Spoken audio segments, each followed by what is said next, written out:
এপারে মালদা জেলা মানিকচক, ওপারে কানাইয়ের নাটশালা রাজমহল, ভগবতী ভাগীরথী মাঝখানে। কানাইয়ের নাটশালা নামে এক গ্রাম, গয়া হইতে আসিতে দেখিনু সেই স্থান। তমাল শ্যামল এক বালক সুন্দর, নবগুঞ্জা সহিত কুন্তল মনোহর। বিচিত্র ময়ূর পুচ্ছ শোভে তদুপরি, ঝলমল মণিগণ লক্ষিতে না পারি। আমার সামনে এসে দাঁড়ালো। আমি তো অপরিচিত, জানি না। হাতেতে মোহনবাসী, দেখুন কত সুন্দর বাংলা ভাষা। হাতেতে মোহনবাসী, চরণে নূপুর শোভে অতি মনোহর। নীল স্তম্ভ যিনি ভুজে রত্ন অলঙ্কার, শিবস্ব কস্তুর বক্ষে শোভে মণিহার। কি কহিব সে পীত ধটির পরিধান, মকর কুণ্ডল শোভে কমল নয়ন। আমার সমীপে আইলা হাসিতে হাসিতে, আমা আলিঙ্গিয়া পালাইলা কোন ভিতে। এখানে বালক বলছে, কিন্তু বালক নয়, নবকিশোর। সেই দিব্য মূর্তি, মস্তকে বিশাল ময়ূরপুচ্ছের চূড়া, শ্যামল তমাল কান্তি, বিশ্ব বিমোহন বাঁশুরি আমার সামনে এসে দাঁড়ালেন। জায়গাটা কানাইয়ের নাটশালা, গঙ্গার পার, একটা পাহাড়ের উপরে, ছোট পাহাড়। আমাকে আলিঙ্গন করে আর পালিয়ে গেল। এখন সেই থেকে যে আমার কি ব্যাধি হলো, কাকে বলবো, কি করে পাবো? ভিতর বাহির জুড়ে তাকেই দেখি, চোখ মেলেও তাকে দেখি, তাকালেও তাকে দেখি।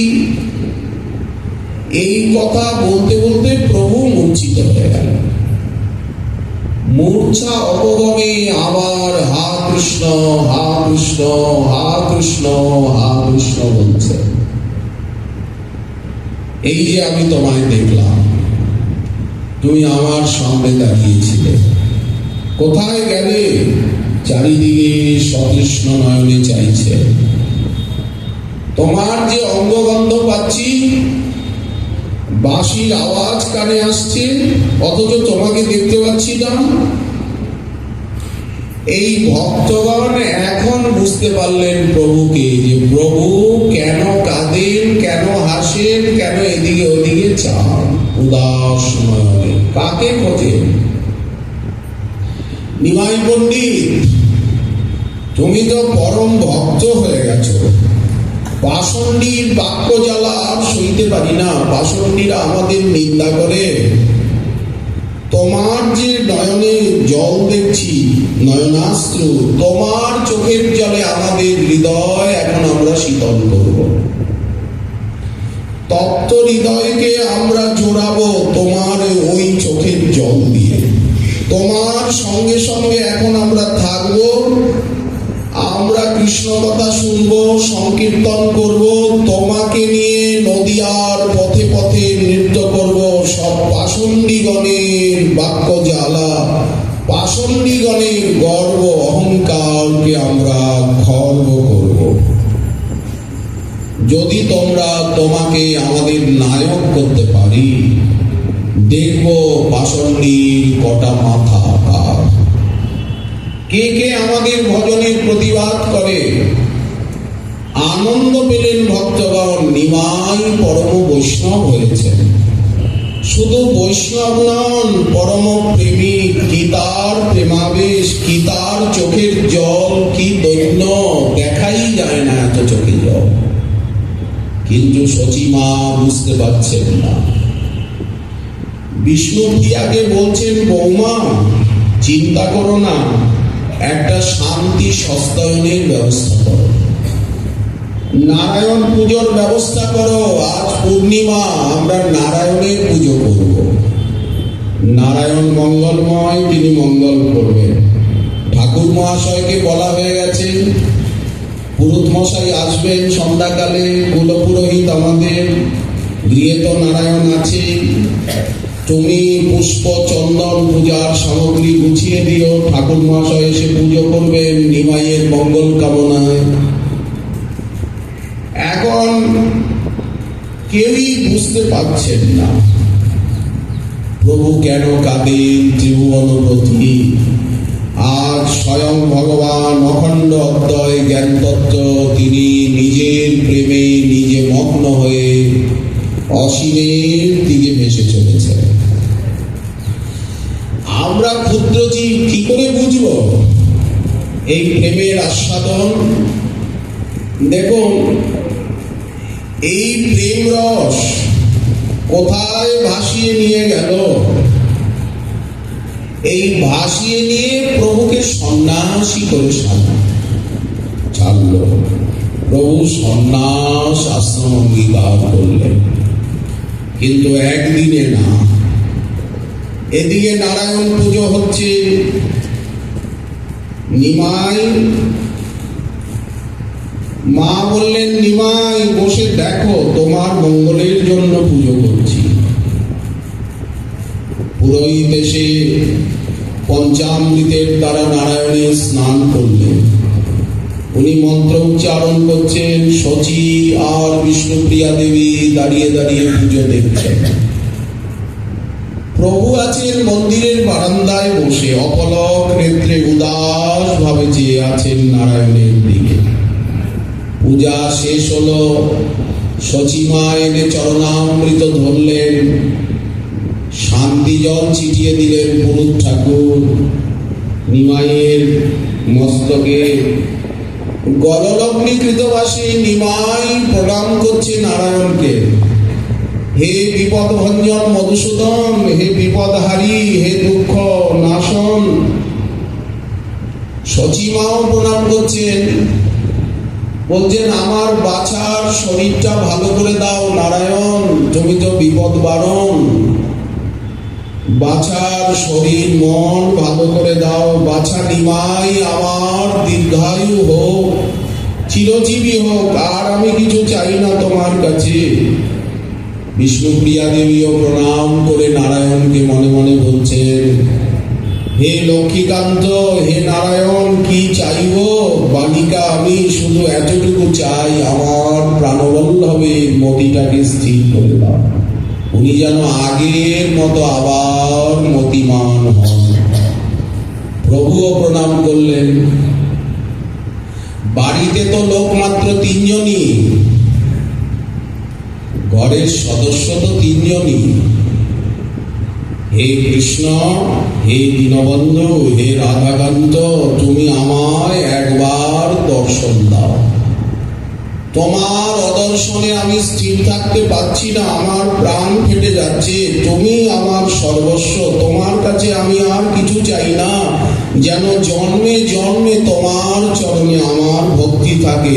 এই বলে প্রভু একটা শ্লোক উচ্চেশ্বরে পাঠ করলেন, ন ধনং ন জনং ন সুন্দরীং কবিতাং বা জগদীশ কাময়ে মম জন্মনি জন্মনীশ্বরে ভবতাৎ ভক্তি রহিত কীর্তয়ী। শচী দেবী শুনলেন, উনি তো নীলাম্বর চক্রবর্তীর মেয়ে, জগন্নাথ মিশ্র পুরন্দরের ধর্মপত্নী। কিছু কিছু তো সংস্কৃত শুনে শুনে ওনার অভ্যাস হয়ে গেছে না, মনটা আনমনা হয়ে গেল। বিষ্ণুপ্রিয়া দেবী লেখাপড়া জানেন, ওনার মনে ভীষণ খটকা লাগলো। ন সুন্দরী জগদীশ কাময়ে। শচীমা ডাকলেন বিষ্ণুপ্রিয়াকে, চলো চলো রন্ধনের কাজ করে গিয়ে ঠাকুর মহাশয়কে আজকে এখানে প্রসাদ পাওয়াতে হবে, বেলা হলো। শাশুড়ি বধূমাতা চলে গেলেন। আচ্ছা বলুন দেখি, নিমাইয়ের অবস্থার পরিবর্তন করতে পারেন কি নারায়ণ? নারায়ণ তো নিমাইয়ের বিলাস মূর্তি, তাহলে সেই নারায়ণ অবস্থার পরিবর্তন করবেন কি করে নিমাইয়ে সচিমা কত দেবদেবীর থানে মাথা ঘুরছে, বুঝতে পারছেন না পুত্রের চরিত্র, কিন্তু পুত্রের মুখ দেখে আনন্দিত। কৃষ্ণ আজ কৃষ্ণ প্রেম বোঝাচ্ছে, বোঝাতে বোঝাতে তন্ময় হয়ে ভেসে গিয়ে তবে প্রভু সন্ন্যাস নিলেন। এই যে কৌপিন বহির্বাস, সোনার অঙ্গকান্তি, তবেই তো সারা বিশ্বকে উনি প্রেম দিতে পারবেন, বিশেষত সন্ন্যাসী সমাজকে। এটাই তো সন্ন্যাসীর মুখ্য উদ্দেশ্য, কারণ আর নিজেরও ব্যক্তিগত আছে, সেটাই গোস্বামীপাদ বর্ণন করছে। শ্রীমন মহাপ্রভুর কৃপা হলে আগামীকাল আবার বৈদিক বিষয়ে আস্বাদনে আগামীকাল। আজকে আমাদের ভাগবত কথা